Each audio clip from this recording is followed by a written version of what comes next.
A magazine by the name of Scholaroo names Naples, Florida as the #1 place to live in the United States. My hometown, Naples, Florida. It's trending all over the internet, and newspapers all over the country are picking this up. Naples, Florida named the #1 city to live in America.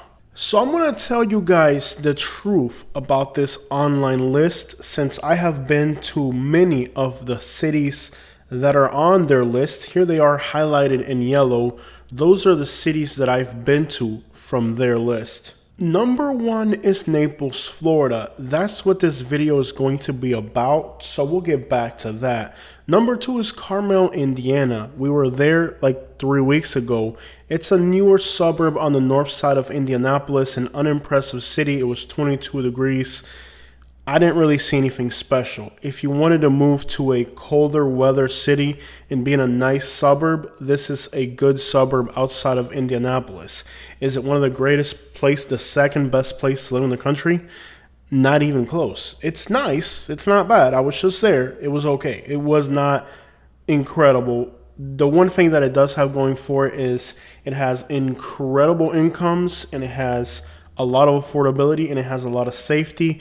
And then there's like thousands of roundabouts. The video and my opinions about that town recently uploaded to my channel. You can look it up and see my thoughts and opinions about Carmel and Fisher, two nice suburbs outside of Indianapolis, an area of the country nobody's moving to. Like, who the crap wants to move to Indiana? #6 is a suburb of Atlanta. We go through there all the time. People are leaving the Atlanta area because crime is increasing in all directions. Traffic is horrendous. #7 is Madison, Mississippi. That's a suburb of Jackson, Mississippi. We've also done videos there. Here's the interesting part. Jackson, Mississippi has a murder rate of 80 out of 100,000, making it one of the most dangerous cities in the country. There's a few nice suburbs like Madison and Pearl in Jackson, Mississippi. Now, if you want to live in a suburb of one of the most dangerous cities, not only in the country, but in the entire world, go right ahead. Are you guys ready for the highlight of Madison, Mississippi? The city of Jackson is segregated, and this is the white side of Jackson, Mississippi. So I'm going to go ahead and forward this video to some of my contacts in the deep south in Alabama and Mississippi, and I'll let them on their talk shows review their opinion about that, being that Madison is nothing more than the white side of one of the blackest cities in the country with one of the highest murder rates in the country, but all of a sudden the white side is the good side. So I'll let them handle that. I'm not going to get into that.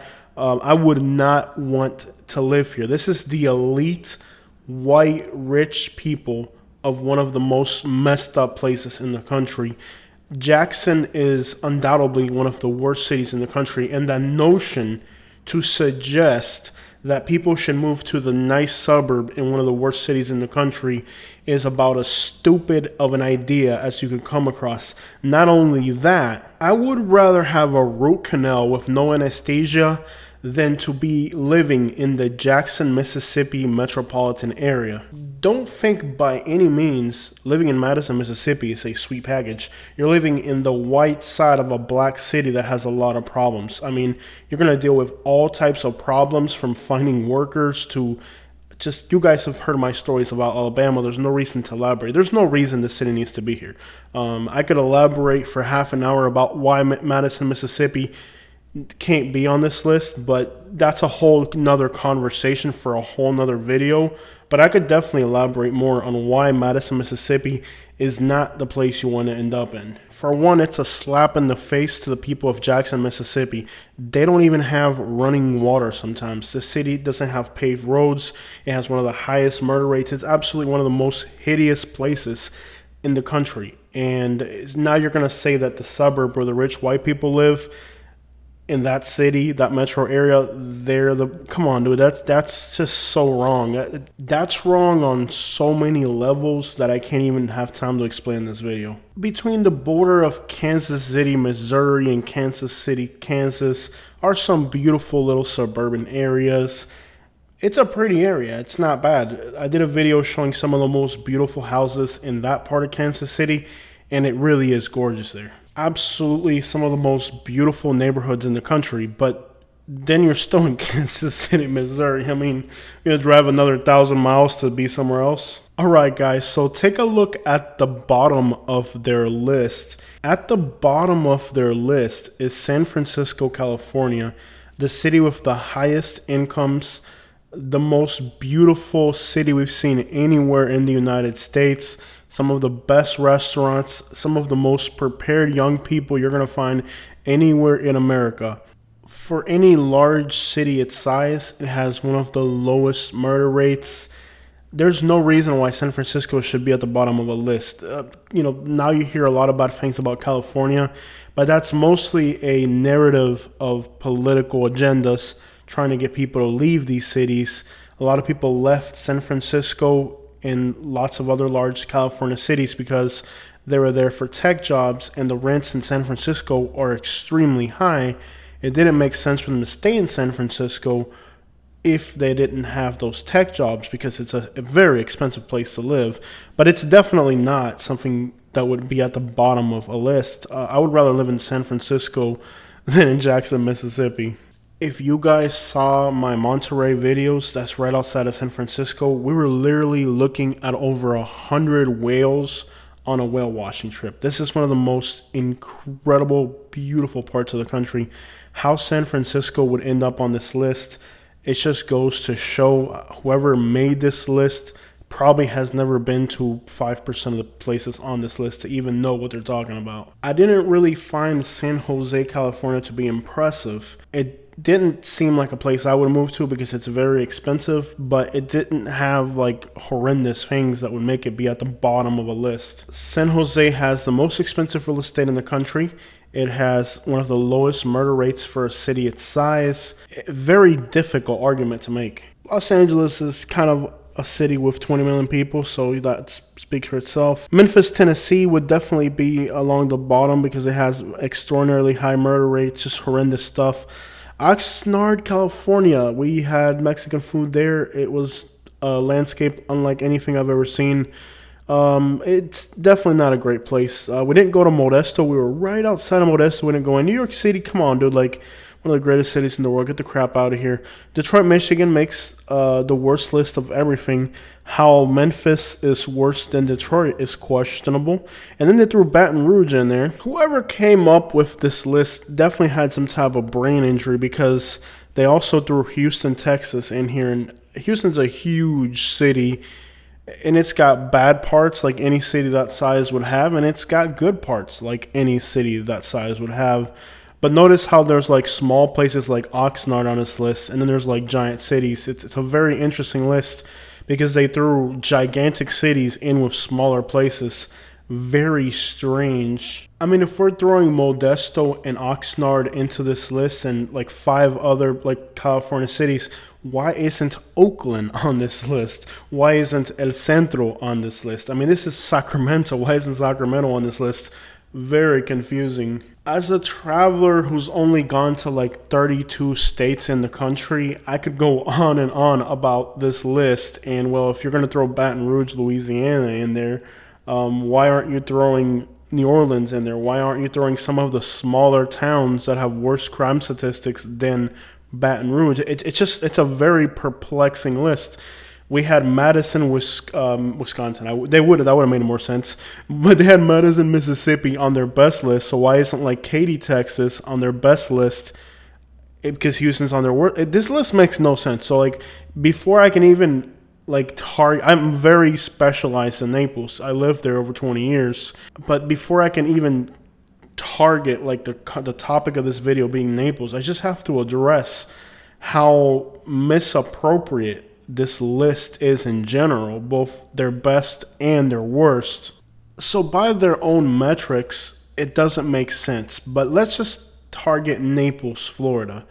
And I'm going to explain to you guys a few things about Naples, Florida, that if Naples is number 1, then some of the cities that are actually on their worst list have a lot of really common core things with Naples. Like some of the things that Naples has to make it on a best list would also be compatible with San Francisco and San Jose, which is on their worst list. What are they even using to gauge these cities? Because at the end of the day, the things that make Naples great are the same things that make New York and San Francisco great in a sense. It's a very confusing list. I think the person who put this together has absolutely no travel experience whatsoever.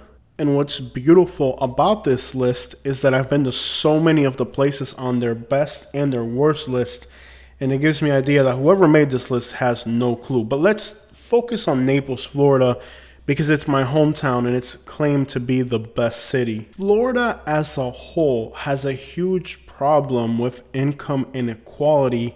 And as you can see here, places like New York and California are also on that list, which is kind of mind-boggling, just trying to understand what metrics they use to make their list, being that things on their worst list and their best list have so much in common. The thing with income inequality is that the money that exists in a place doesn't touch everybody in the community.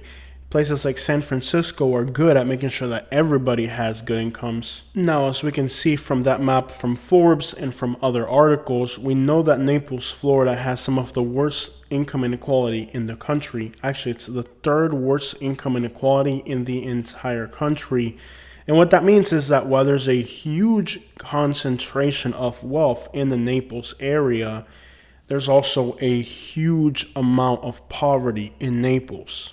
You're dealing with what we call 1%ers, and the statistics for Naples kind of offset the reality of most people living in this metropolitan area. What most people fail to recognize about Naples is that when they gather statistics for the city of Naples, it's only 22,000 people, some of the most elite people in the country, that live within the city limits of Naples. However, the entire area in yellow is going to have a Naples address. So when you look at statistics for Naples, Florida, you're usually looking at statistics for the city limits of Naples, which is what we're about to enter as we're driving down this road right here. The problem is that area is geographically just absolute opulence, and not everybody that lives in Naples lives under those statistical demographics. The vast majority of people who have a Naples address and the vast majority of people who move to Naples, even though they have money, they don't have city limits of Naples money. You could have $1 million house somewhere out in the estates, and that's good money. But you don't have like a house in downtown Naples money within city limits money. And that's really where there's a lot of confusion. And I tell people that the statistics for Naples are, when you say Naples is the 4th, 5th safest city in the country, the city limits of Naples are that. When you go outside of the city limits of Naples, it's a completely different world. The city limits of Naples are like literally a police state. When doing Hurricane Ian aftermath videos, we had 4 different police officers following us around, and you guys could see that in those videos, and I decided to leave because there was so much police presence. They saw me, they knew I didn't live there, and they were just following me around. And on my video, we've covered a lot of the predatory practices of police in Naples, where if you don't look like you don't fit in, you're constantly being targeted by law enforcement. In fact, I've gotten, in the last 3 or 4 years, I've gotten 2 tickets. One was in Naples. You know what the problem is? I don't even live in Naples. I just go there to visit my dad or whatever, visit family once a month at most. And I ended up getting a ticket in Naples while visiting family without living there. And I lived in Alabama for a year. I only got 1 ticket. I lived in Fort Myers for a year. I only got 1 ticket. I've lived in Sarasota for almost 6 months. I still haven't got a ticket here. It just goes to show how the police here is just constantly on top of people, because they're protecting one of the largest bubbles of wealth in the world. Let me just explain to you how much money there is in the city limits of Naples and in the Naples area in general. Now, keep in mind that income inequality, the 1% in Naples is making 73 times more money than everybody else in this metropolitan area. This is money that's concentrated into a few very select people. It's not like everybody in this metro area is loaded. Chicago, one of the largest cities in the country, has 1,000 houses over a million. New York City, big city, right? There's 10,000 houses worth over a million right now. San Francisco, California, less than 1,000 houses worth over a million. Miami, Florida, 1,804 houses listed at over $1 million. Naples, Florida, 1,858. Do you realize that Naples, Florida has more $1 million houses than Miami and San Francisco combined? Roughly, right? Miami and San Francisco combined are about as many $1 million listings or more as Naples. Like, just that's mind-boggling, because these are two cities that attract money. Look at New York City. There's 10,000 properties over $1 million. The problem is that New York City has like 7 million people, right? Well, Naples, Florida, even if it's the whole county, let's say, only has like 280,000 people that live there. If you include seasonal people, it barely pushes 340,000 people. That is absolutely insane. Now, keep in mind that the people that buy these houses in Naples that are into the millions of dollars, some approaching $100 million, these are second homes. These are not primary residences. It means they're only there for a month or two, or, on vacation once a year or something. They don't really live in Naples. So now you have all these properties that are into the millions of dollars, but the people that own these properties are not even there. They hire a property manager to mow the lawn and make sure the tiles are clean and that the roof's not leaking or something, while they're in Russia or Saudi Arabia or who knows where the crap these people are, because you don't see these people on a regular basis.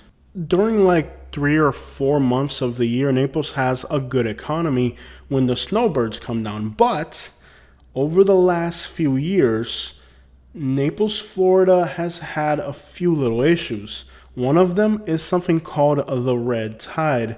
Now, after Hurricane Ian, Naples has had some of the worst tide ever.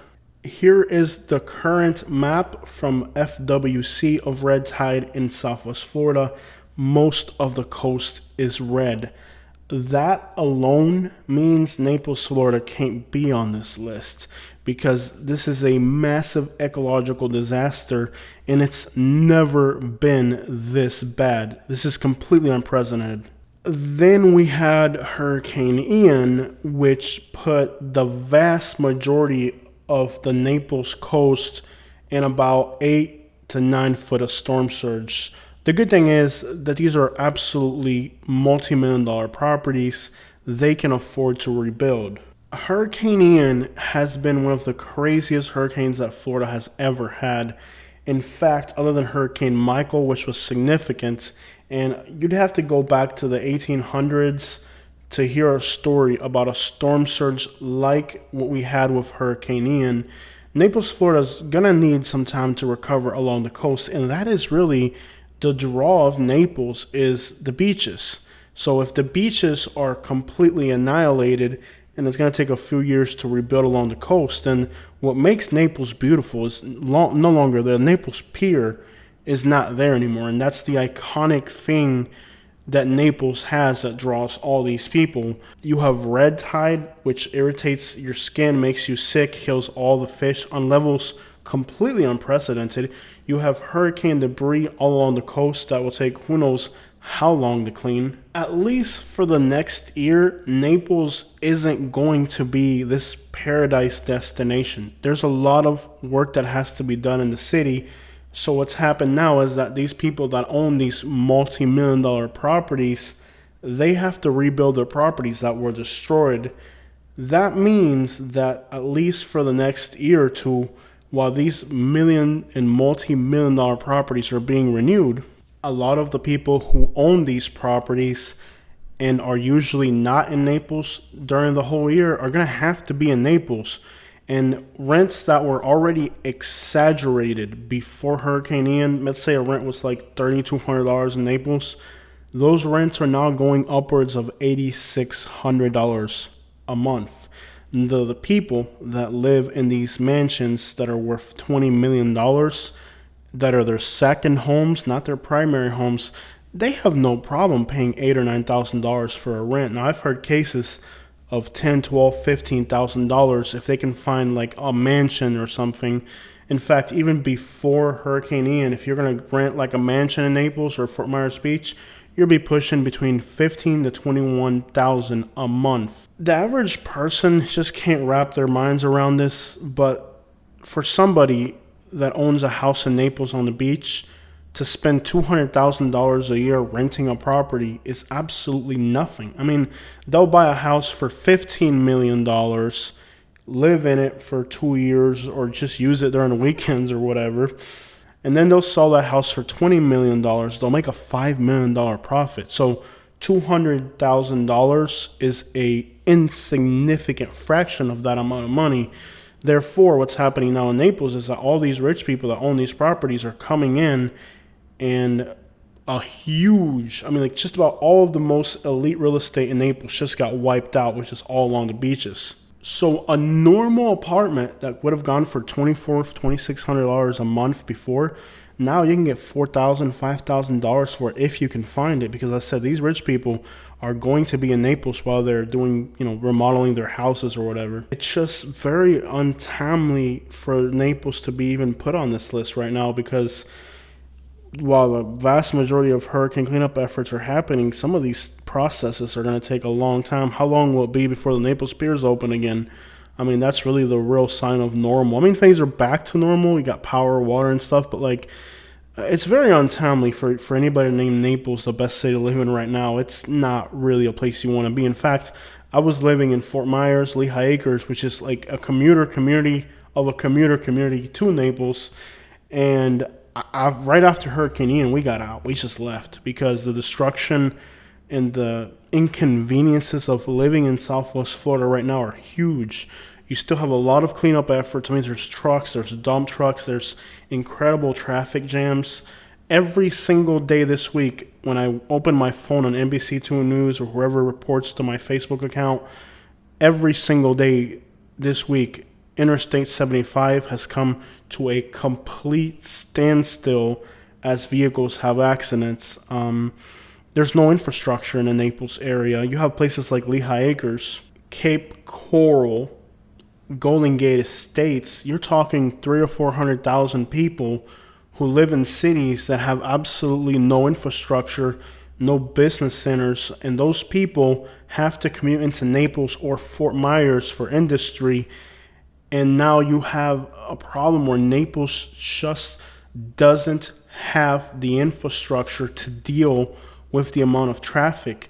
When you compare Naples to another city like Port St. Lucie, or even, I don't know, Sarasota, Lakewood Ranch, are so much better with their infrastructure.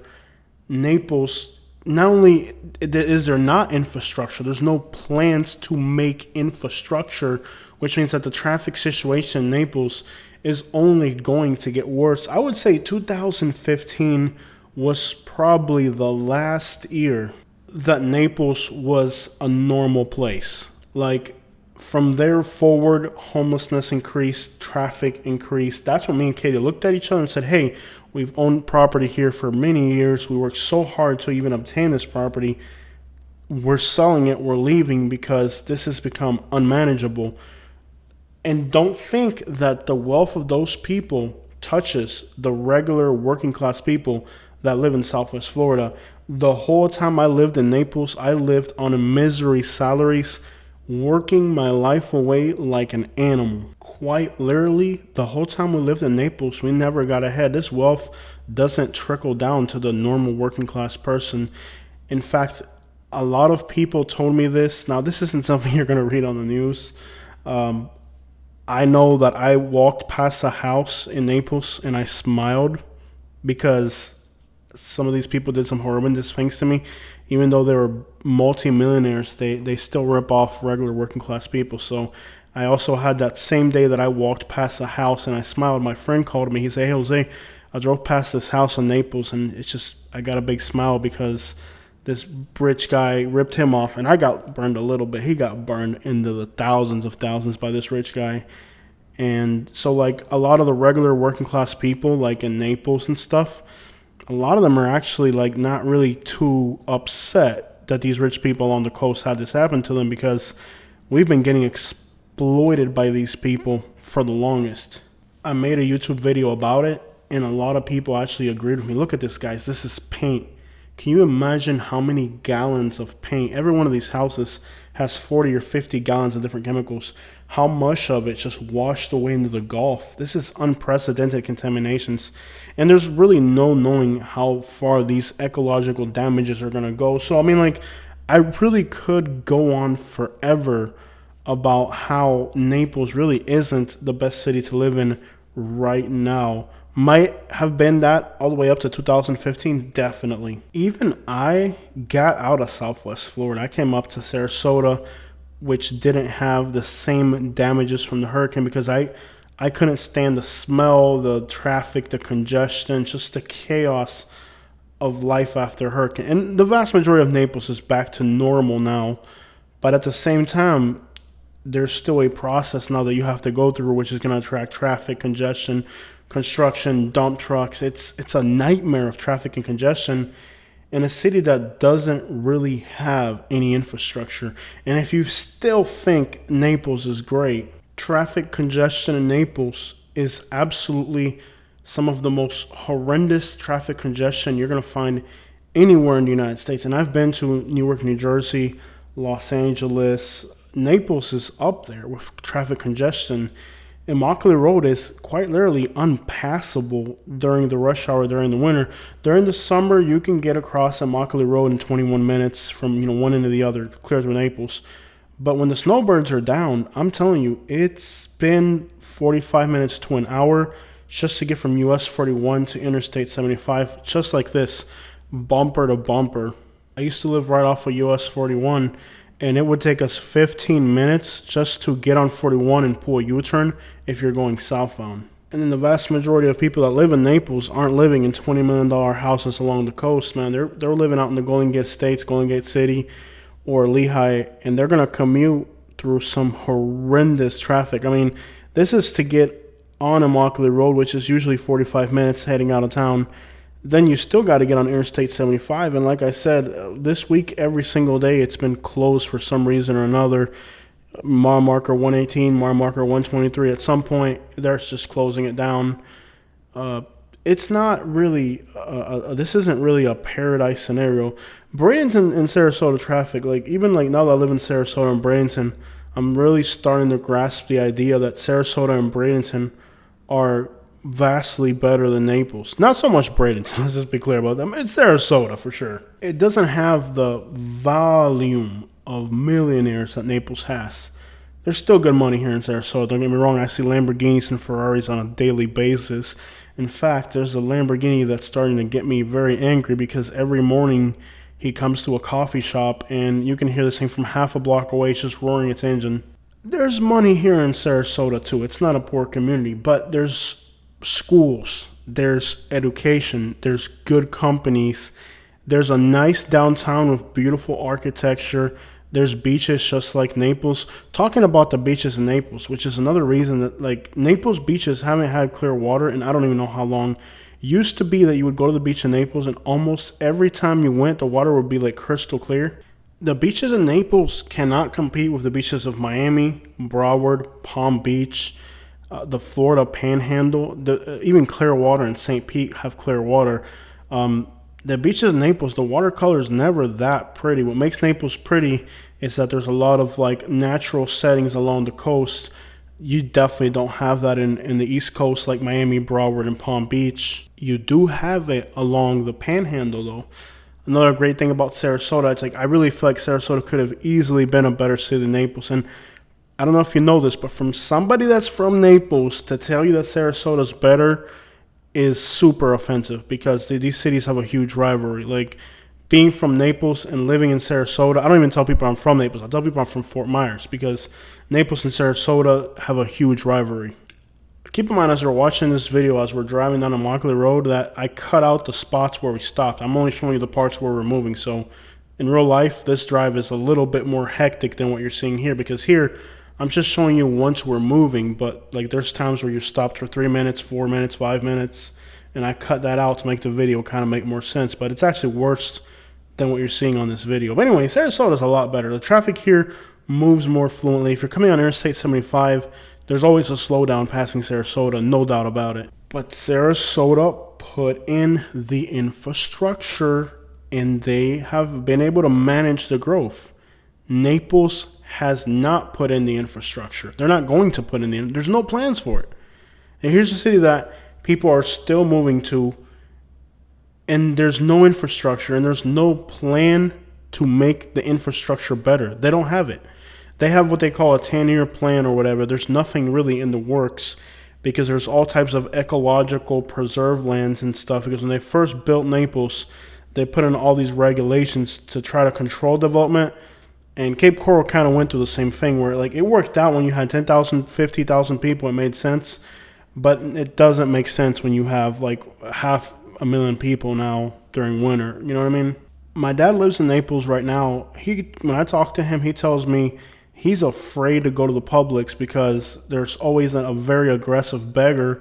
And he tells me like, hey, when I'm in town, he's like, hey, go with me to the store, because when he goes to the Publix by himself, they have really aggressive beggars.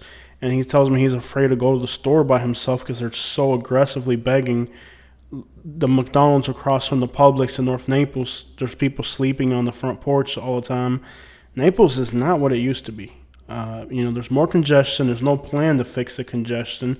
There's no real viable reason to fix it. There's no way to fix it. I mean, and the things that would take to fix the congestion for the regular working class people are things that the rich people along the coast don't want in their little Naples. I don't know if you've ever seen the Naples airport. It's insane. Like every minute, like a private jet lands in Naples. They go in from the Naples airport, land in a private jet, drive 5 miles, and they're in Naples in their mansion.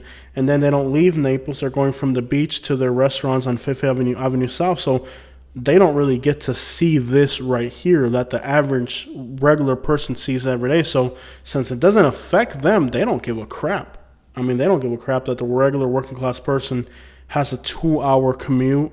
I've had 2-hour commutes. One day when I lived in Lehigh, I was working in Naples, living in Lehigh, and I had a 2-hour commute one day. I said, I can't do this. There's no way. I got to figure something else out because the math doesn't add up. There's no way I want to be in a 2-hour commute. This is unbelievable. But the rich people that live along the coast, and they're the ones that are in charge of the city of Naples and like the rural infrastructure and they don't give a crap. You think they give a crap that the people that mow their lawn and wash their windows are stuck in a 2-hour commute when they leave? They don't give a crap. So there is really no viable explanation why you can expect Naples to get better. And again, now in this video, you're seeing entering like the normal areas, $500,000 houses, $700,000 houses right up to $1 million. Any regular Joe can afford it. That's the real like analytical base for the Naples area. But it's really misleading how they grab the analytics for the city of Naples and label it Naples. And there's realtors. I've seen realtors selling houses way out by DeSoto saying, oh, this is Naples, the best rated city in the country. I'm like, lady, it takes 1 hour and 30 minutes to drive from Naples to where you're selling this house. Those statistics and those lists are for the city of Naples. But you're selling me a house that takes 1 hour and 30 minutes to get out there. That's not Naples anymore. But then, people grab the name Naples. All these areas that have a Naples address are marketed as Naples, but it's really not Naples. I mean, the city of Naples is the one that qualifies for low crime, qualifies for high incomes and all that. When you're selling a house in the Golden Gate Estates that has a Naples address, that's not Naples. So right now we're on Immokalee Road. This is what it takes to go, like, let's say from my house to the high school I would have gone to. This is the commute during rush hour. Unbearable. 45 minutes, 55 minutes, who the crap knows? I've only really seen 2 places that can compete with Naples in traffic. Obviously, Los Angeles is a huge gridlock. The whole thing stops. And then New York, New Jersey. Those are the 2 places that I've seen traffic that it's just like unbelievable. But let me tell you, Naples is it's not at that level, but it's not that far behind either. And on a day where they close off Interstate 75, like they have every single day this week, I guess it could be comparable, at least time wise, to like Los Angeles or, like Newark, New Jersey. I lived in Naples when Naples really was the best city in the entire country. From North Naples to the Naples Pier would take 15, 17, or 22 minutes, depending on how many red lights you got. And the coolest restaurant you would see back then was the Red Lobster. And I would, every single day we would pass the Red Lobster. I tell my mom, look at that Red Lobster. She says, we can't afford that. You can get a McDonald's or something. And now as an adult, I can afford Red Lobster, and I wouldn't eat there. It's below me. I really lived in Naples when it was the best place to live in the country. I mean, we would go to the Naples Pier. Like I said, 15-minute drive. There's never any traffic. Coconut trees. I remember those elephants in front of that. There's that one hotel that's got the giant 5 brass elephants. So many beautiful memories, man. We'd go to Naples Pier. Parking would never be a problem. And I would play on the sand. My parents would get out of work. I would get out of school. We'd go 3 days a week. We'd go to the Naples Pier. If one day, for some reason, they didn't want to go too far, we would go to Wiggins Pass, Delnor Wiggins. Most of the time, we went to Naples Pier, Delnor Wiggins. And I would spend literally 4 or 5 days of the week. We would go to the beach every single day. My mom was fanatic of the beach, and that's what we would do. My parents would sit there and talk on a bench overlooking the beach, and I would play on the sand. Then we'd stop by the McDonald's in Naples Park and get me something or whatever, Hungry Howie's in Naples Park. Like, I really lived in Naples when it was the best place to live in the United States. Undoubtedly, like, there's no doubt about it. Then by like 2015, man, things just went to crap. We had like 1 year where traffic increased, the red tide increased, hurricanes became more common, homelessness became more common. I remember one time, over many, many years, one time I saw a homeless person pushing a golf cart or like a shopping cart or something down US 41, and I would tell my mom, look, Mom, wow, that's crazy. I've never seen that before. But then it just became normal. Like, it became like any other city in America, and it's no longer the best place. It was. I lived it, and it was incredible. But those times are long gone. You can't turn back time. I think really one of the worst things about Naples are the people that live there. This is when I lived in Naples. This guy called me out, and he refused to pay me for the job. He was just going to hope that I would do it for free. So, like, you can see I'm all sweaty and tired. And this was off of Immokalee Road. So that traffic jam we were in earlier, it was that traffic jam in both directions to get to this guy's house. This dude took 2 hours of my day, and then when it was time to pay, it's not that he didn't want to pay enough. He didn't want to pay, period. He said he will call my realtor and see if my realtor will pay. I'm like, what do you mean call your realtor? You got one who called me here. You got to pay me. I didn't know the realtor even, so it's just nastiest people. And then he called the cops on me. This is typical Naples people. He called the cops on me, and if you're a working class person, and the guy looking at him, he's telling me to leave. One of these rich guys calls the cops on you, and the cops show up. There's no telling what could happen to you because you're a peasant in Naples. Let me tell you that other thing about Naples. If you move to Naples and you're not of this elite class, you're a peasant. They'll call the cops on you, and the cops show up. Dude, you're a nobody. I mean, I got so sick and tired of living in Naples. I really did. It was just more than I can handle. I mean, the frustration of working with these people, these are the nastiest people you're ever going to meet. And I worked for billionaires, owners of companies. You'll have their products in your home for sure. And let me tell you, these people are just the nastiest, most vile people. And they are stingy. Like, they don't want to pay you. And it's not even about the money because they're billionaires and stuff. It's just like something about their ego. They get a kick out of being able to control you with money or something. I don't know what it's about, but I absolutely hated working in Naples. When I moved to Alabama, it was a nightmare, but at least in Alabama, I could make a lot more money, and the people always treated you right if you're working for them. You want a real world-class city to live in today in 2023? This is Monterey, California, right outside of San Francisco, which is not the worst city in the country. It's a beautiful city as well. Monterey, California. If you can afford to live here. Well, by the way, the statistical area that they're showing you for Naples is about the same monetarily as Monterey, California. There actually might be more money in Naples and Monterey. I'm not sure, but anyways, if you want to see like a real world-renowned destination to live, like just an incredible place, Monterey, California. You're gonna see orca whales, humpback whales, sea lions. You can drive a little bit down the coast. You can see sea otters. You can see elephant seals. These things are like the size of a car, man.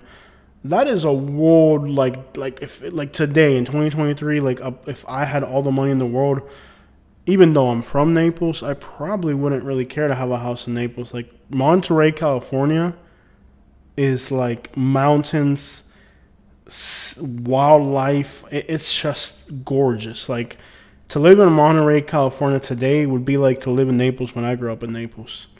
And keep in mind, now you can't even go to the beach now because of the red tide. I was driving along the coast today in Sarasota. You couldn't even breathe. Monterey, California is incredible. I mean, I've seen a lot of places in this country, and there is nowhere that is as gorgeous and majestic as Monterey, California. Another spot is La Jolla, which is a nice little area of San Diego, California. Those are places you could say are, like, oh, the best place to live. Like beautiful places. Maybe a mountain town somewhere in Colorado, like Aspen or something. I'm not sure. But Naples is gorgeous, but it's past its prime. And the reality of the average person living in Naples isn't this. This is the real Naples, like, city limits of Naples. No, like you'd have to be a multi-millionaire to do that. And the vast majority of people that are looking at these online lists are not multi-millionaires. They'll be lucky if they can afford a house, 45 minutes inland in the summer, making an hour or something during the winter. There's no restaurants in the Golden Gate Estates. There's nothing. Like literally the nightmare of Southwest Florida are places like Lehigh, Cape Coral, and the Golden Gate Estates that have nothing. So then you all have to end up commuting to the cities of Naples and Fort Myers. Naples, it's like I said, it's like, to me, it's like I have beautiful memories of Naples when it was Naples, when it was the real Naples. What you have now is just an overgrown furniture store parking lot. And to reiterate how this list is invalid, you'd have to compare Naples to cities like Sarasota, Miami, Coral Gables, Jupiter. Those are the types of city that you have to rank Naples up against. To sit here and rank Naples, Florida against Madison, Mississippi, it's like a slap in the face to Naples, because there's just different categories. You get what I'm saying? Like there's different categories of life and quality. And Naples has beaches, coconut trees, warm weather throughout the whole freaking year. Billionaires live in Naples. Like there's like one billionaire in the entire state of Mississippi. I met several billionaires in Naples. It's just, there's different levels of money and life quality. And how dare you even put Madison, Mississippi on this list if Sarasota's not on this list, if Coral Gables, come on, dude. Like it's a completely invalid list. But the internet, what's the beauty of the internet is how everybody has ran with it. Like even people in Miami, the Miami Herald. I'm sitting here like, oh my, like it's so stupid that that these people can have the power to make these lists. People believe them. I mean, who the crap would, within their reasonable mind, would move to Naples, Florida, the year after a hurricane? We are living in a time where anybody can publish anything. And magazines that used to be credible many years ago are no longer credible. It's like car companies. There's car companies that had a great reputation many years ago, and they're not all that great now. All right, guys, this is Madison, Mississippi, bro. These people actually... Okay, Madison, Georgia, Madison, Wisconsin, and Madison, Alabama. I'm just going by Madisons. We're not even being too selective here. All have a better shot than Madison, Mississippi. This is Madison, Mississippi here. Madison, Mississippi isn't even the best Madison. Add to that you also have in Madison, Mississippi, like one of the highest tornado prone areas in the country. At least with hurricanes, you get a warning and an opportunity to escape. You've never experienced terror in your life until you've experienced a tornado in the middle of the night. Like where all you have is a text message, oh, there's a tornado coming. Then you can hear like the oak trees outside your house smashing your windows, and you're wondering, how do I even know if we're getting hit by a tornado until you're getting hit by the tornado? I remember in Alabama, which is on the same vertical line as Mississippi, it would be like so terrifying just to sit in your tub when you got these text messages in the middle of the night that and these are downpours, man. They get downpours, and it's like you'll get 5 or 6 inches of rain in one night. 2 text messages saying there's a tornado, and when you get that text message, your windows are rattling, and the tornado might have been like half a mile away from your house, but it was terrifying. Like literally, who would want to live there? It's wild. Here's Madison, Georgia. They actually have a better shot to make this list. Look how beautiful Madison, Georgia is. They have a better shot. They literally, like quite literally, without even like I'm not even picking cities to compare it to. Literally, I'm just going by Madison's because there's a lot. Every state has a Madison. Here's Madison, Georgia. Like this has if I had to pick between Madison, Mississippi, and Madison, Georgia, it wouldn't even be a question. I would be in Madison, Georgia. Like, not even the best Madison. Like, I could critique this list. Like, this is a 45-minute video. I could go for 4 hours, like, with analytics, with video comparisons, statistical comparisons. This list is a complete joke, guys. And the fact that these people are just throwing these lists on the internet and the people run with it, it's like, wow. That's a pretty nice gig right there. You can just...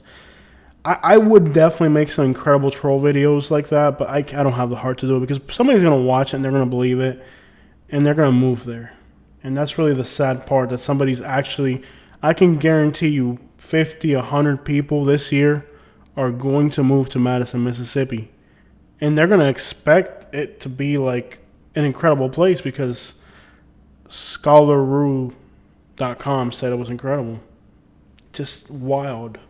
At least, like, follow a YouTube channel like my channel or like Lord Scuda or like somebody who just travels throughout their country and can just tell you, okay, you know, we see this over here, we see that over there, or Hoods and Hollers, I guess. I don't know.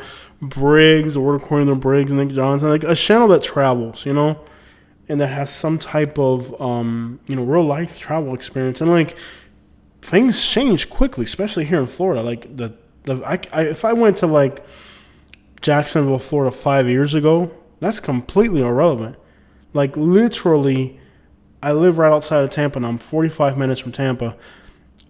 I was in Tampa a year ago and I was in Tampa like a week ago, and it's a completely different place. Places change every year. Things change dramatically. Like a huge influx of homeless people could show up in a city one year and then they could disappear the next year. Guys, Naples is never going to hold that title again. Those days are gone. Until they clean up the hurricane damage completely, Naples is not going to be the best place to live for a few years. Impossible. There's too much that work that needs to get done here. This is a construction site right now. It's not a paradise anymore. Until they fix the infrastructure problems, which there's no plans to fix as of right now. Those days are gone. The days of Naples being a top place to live, those days are in the past. Until they create an infrastructure in a way to move 200,000 people from Golden Gate Estates and Lehigh to Naples in a more efficient way, which other cities have done it, and it's never going to happen here for a lot of reasons. We could take all day to talk about this. Until they fix these infrastructure problems, which they have no plans to fix. Until what is going to happen with the red tide now? This is unprecedented. I don't think you guys even understand that a 14-foot wall of water dragged everything that was here into the Gulf. And now there's like, they're finding cars in the middle of the Gulf. And there's paint cans, chemicals, mosquito spray, Lacquafin, or who knows, every one of these houses has 40 to 100 gallons of chemicals. And this house has had 12 foot of water, 9 foot of water inside. All that stuff's in the Gulf now. Who knows what? There might be 10, 15-year environmental implications to this disaster. Who knows? It's unprecedented. Never in the history of humanity, because there's been 14-foot storm surges. Punta Rasa had a 14-foot storm surge. That's right outside of Fort Myers, which is Fort Myers Beach now. And that was In the 1800s, I think it's happened before, but in the 1800s, you didn't have, 100 gallons of paint sitting in your garage. This is an unprecedented ecological disaster, and it'll never be labeled that. Instead of giving out the real information, this red tide map that just came out right now is insane. I've never seen anything like this. This is an unprecedented disaster. We don't know the implications of the situation. We're not going to know it for a while. The red tide is just a huge problem. The infrastructure is a problem. And the way the statistics are manipulated to get their point across is another problem, because this isn't real information anymore. I'm from Naples. My best memories of my life are all there. And I don't want to be in Naples. The traffic, the rude, disgusting people that have ended up moving there, the rich snobs that think they're better than everybody else, the hurricanes, the heat, the humidity, the mosquitoes. It's like 14 degrees cooler up here in Sarasota than it is in Naples. That's good if you want to go to the beach, but it's not good if you're going for a walk outside, which is more practical and more likely of a scenario these days. I love how they threw large cities like this is Houston and like San Francisco on their worst list, but then they have like tiny little suburbs like Leawood, Kansas or whatever, or Missouri, wherever the crap it's at. It's on the state line. I love how they threw like tiny little towns on their best list and then giant cities on their worst list.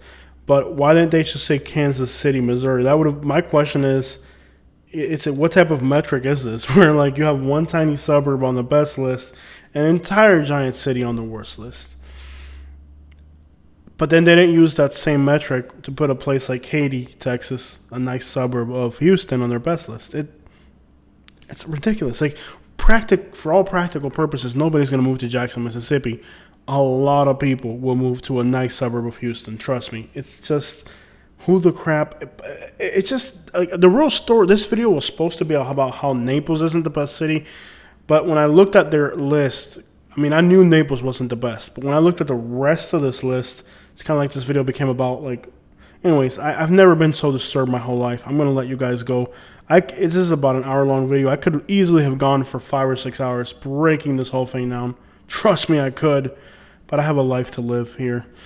No, this list is a complete crapshoot. And I've done some horrendous lists over the years. I've reviewed lists from other YouTube creators. I've tackled videos and online lists from other creators. And this is the most absurd thing I've ever seen. And not only is it the most absurd thing ever, the fact people are accrediting this list as this is it. Newspapers, internet articles, everybody's just running with this list. And I'm sitting here like, I've been to like 80% of the places on this list. No, it's not even like that unbelievable. You know what I'm starting to think? I think a lot of the times these lists are like individual companies that either rent or sell houses, and they have a lot of real estate they're trying to unload in one area, or if somebody's investing in one area, they're trying to knock them down or something. I really think there's some type of there must be an agenda behind these stupid lists, because I feel like there's no way somebody could like possibly be so stupid to think that's actually like a real list. I hope not, at least. Maybe they honestly thought this was like, maybe somebody actually sat down and I really think there must be some type of interest with getting people to move to these cities. Could be large companies that need to hire people. That's a big one right there. A lot of these companies are trying to get people to move to like Huntsville, Alabama is one where they have a lot of huge companies there like Toyota and Mazda and a bunch of other companies, and they just can't get enough employees. And one way they're able to draw employees to these cities is with online lists like these. Be careful, guys. There's a lot of bad information out there. At least, if you come to my channel, I'm not the prettiest looking guy. I'm not the brightest looking person either, but at least my information is honest. Let me hear your thoughts and opinions as usual. What do you think? I think that there has to be some type of interest behind these lists. Somebody's getting paid to say it's better. Real estate companies that need to hire. There has to be a realistic explanation, because for all practical purposes, these aren't places that would make, how is my question pretty much, yeah. I mean, if we were going to be fair, when you talk about San Francisco, it lost 7% of its population in a year because of the situation we mentioned, but so did 8 out of 10 of the largest cities in the country. So it's a national trend. It's the 13th largest metropolitan area in the country. Parts of California, like Riverside, California, grew. So they didn't all leave California. Some of them stay in California. Only large metro areas in Texas, like we're looking at Houston here, Houston, Austin, these are the only large metro areas in the country that grew. So you're telling me that Houston, Texas, the only state with the only cities that are large that grew are in Texas, but you're going to put them on a bad list when they actually have, as of 2022, some of the only good, like the whole, you understand, last year, the whole entire country, the only place in the entire country where large metropolitan areas grew was in Texas, and you're going to grab one of their largest cities and then throw them on a crap list. Regardless, if you are moving to Florida, Naples ain't it. There's places like the Villages that grew 5% and Port Charlotte that grew 5%. I don't think those are incredible places to move to, but at least there's some type of analytical backing to the fact that they're growing. What type of analytical backing do you have for Naples being a good place to move to right now? That's my question. Businesses closed in Naples. Very few new businesses are open. Compare it to Houston. You can do world-class shopping in Houston. You can find any brand you want. Expensive, rare, I don't know, Dior, Balenciaga, whatever expensive crap you're into, you can find it in Houston. Try to find that in Naples. They don't even have real malls. Throwing Houston underneath the bus like that, that's just wrong. I mean, if you're going to throw Houston underneath the bus, you would first have to throw, I don't know, Philadelphia, Louisville, Jacksonville, Montgomery, Birmingham. I mean, the list goes on and on of like, Oklahoma City. Like, how is Houston worse than Oklahoma City? How is Houston worse than Montgomery, Birmingham, Louisville? Are you like, there's no logic to this list. I don't know if you guys got that. Like, there's no logic at all. There's like absolutely no statistical correlation on this list of theirs. I mean, there isn't a criminal correlation, that's for sure. Crime analytics out the window. Income out the window. Income equality out the window as well. There's no correlation under what metric are they using to come up with this list? Let's talk about shopping, for example. Where I live now, we have this thing called the University Mall. It is absolutely one of the coolest malls I've seen in the country. It's halfway between Sarasota and Bradenton. By the way, if you've been watching my channel for a while, from what you can see on these videos, do you guys think Naples is better than Sarasota? Let me know your opinions on that. From the time that I've lived here, 6 months, I find that I have better access to shopping. I like the downtown in Sarasota. I'm starting to like it. There's definitely more homelessness. It's a bigger city. I look at Sarasota kind of as a little Miami, you know. There's definitely not crowds of homeless people in downtown Naples like there are in downtown Sarasota, but the vibes are good. What would you guys say? Would you guys say that Naples is better than Sarasota? At least residential properties, Naples by far it's prettier. The houses in Sarasota can't compete. I mean, shopping and restaurants are important to everybody, right? I feel like shopping and restaurants, there's no competition. Sarasota blows Naples out of the water, and Fort Myers too. Restaurants and shopping is a whole different level. I mean, it's not Miami good, it's not Houston good, or it's not New Orleans good, but it's good enough to where it leaves Naples behind. Naples has good restaurants, okay? I will give Naples that. Naples does have good restaurants, but it also has like a problem where during the winter you can't even get into a restaurant because there's so many people. Infrastructure. How many years would it take for Naples to catch up with Sarasota in infrastructure? It probably never will. It's too late. They made a lot of bad decisions in Naples catering to those old rich people, and now they're a big city and they're still trying to cater to those rich people. They're not making smart decisions. Sarasota, they really planned ahead. They foresaw in what direction their city and their metropolitan area was moving, and they acted accordingly. I don't think Naples could ever catch up with Sarasota as far as infrastructure.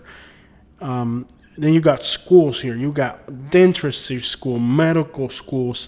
Sarasota now has some of the best doctors and healthcare in the country, and they have ways to gauge that. Yeah, I really think Naples, the only area where really Naples just kind of outdoes anything is, obviously the concentration of millionaires, which if you're not one of them, how does that even, it doesn't affect you in any way, positive or negative.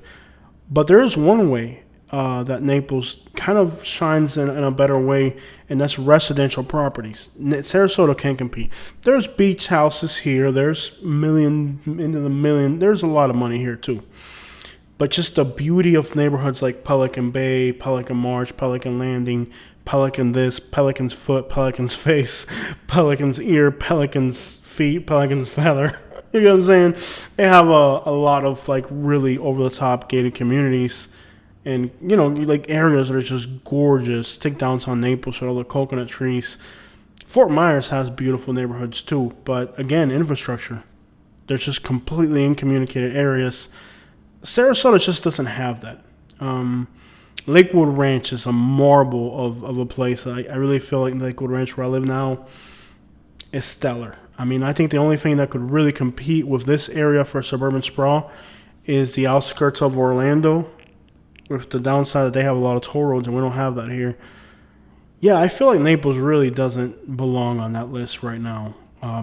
Something outside of Orlando, something around Sarasota could have done better. Even Jupiter, Palm Beach Gardens, Coral Gables, there was definitely better options. That list is way off. And if you think Naples is the best place to move to after a hurricane with no malls, get the crap out of here, bro. After living in the Sarasota, Bradenton area, I don't want to move back to Naples. I even thought that about living in Fort Myers, with one exception. Fort Myers has one huge drawback, is that there aren't good restaurants. If Fort Myers had more restaurants that were better, it could actually compete with Naples in a lot of ways. Even beaches and access to beaches, Fort Myers is another like drawback. I really feel that Sarasota is better in Bradenton, and I would contribute it just to simple things like infrastructure, shopping, restaurants, incomes, access to affordable housing. Hello, I'm living in a luxury apartment in Sarasota. I could never afford this in Naples. And even with that, I don't have to deal with as much traffic. I don't have to deal with as many rude, snobby people. I'm closer to Tampa. Hello, 45 minutes outside of Tampa, one of the largest metro areas in the country. Naples, you're 2 or 3 hours from a large city. There's a lot of reasons why Naples really, to me, it's just mind-boggling. They would consider it, especially after Ian. It's like, wow, for real? No, if you guys are watching my videos, do you guys think that the Sarasota area is better for the average person than Naples? I think so. Let me hear your thoughts and opinions. And obviously, when it comes to residential neighborhoods, get the crap out of here. Naples is the best. It blows cities like Miami and San Francisco out of the water, which is incredible. Insanely incredible. I mean, that by itself is... And keep in mind that a lot of those expensive properties in New York are not even single-family homes. They're part of apartment buildings and stuff. Naples actually might have the largest concentration of million-dollar homes, single-family homes. Unbelievable, incredible. But it takes more than that to have a city, guys. Let me know your thoughts and opinions. And I'm definitely not saying that Naples is bad or Naples is worse, but I'm saying there's better. There's better contenders out there, for sure.